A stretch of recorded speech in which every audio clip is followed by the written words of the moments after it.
Το φιλοσοφίτσα πάει στο δάσος, με τα ποδήλατα, θα πάει στη Γραία.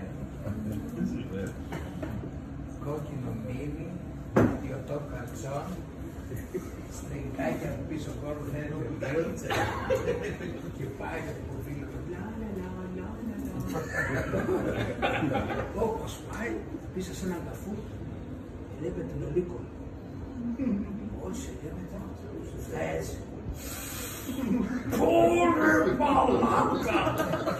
Δω μου είναι τον Νικοπίτρο Σκουφίτσα.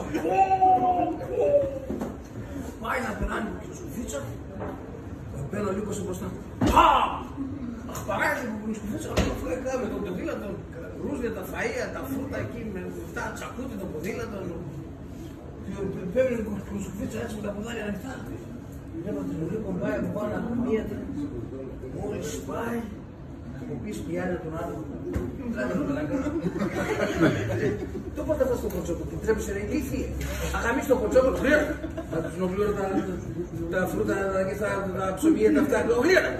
Έπαρε και εγώ του ξυκονοκόλλησιν, κότσα το ποδήλατο να μην γαμώσει ελεύθερα τώρα. Όλοι του καημένου μαζεύει εκεί τα φύλλα, τα ποδήλατα, τα φρούτα. Πέρκε τον ξυκονοκόλλησιν. Πολύ στο ποδήλατο. Ξέρω τα ίδια. Ξάνει που Σκουφίτσα φεύγει, ξαναλίκος πάει κάτω κάτω. Κόρα μου πάμε και πολύ κουμπρό μαγαμάτι, ξαπάει. Ξαναλούσε τα ίδια, πάει πανομία, τα ξαναβάλω.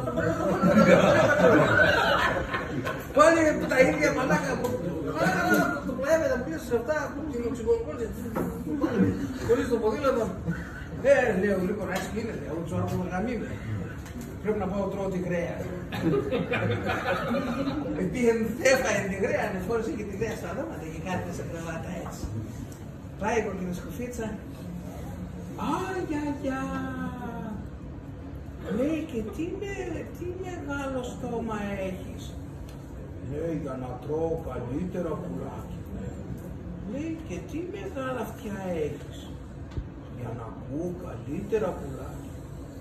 Και το μάτιος λέγε, τι είναι στρανά και κόκκινα, λέει. Α, τίποτα πουλάκι μας είναι οξυγονοκόλληση.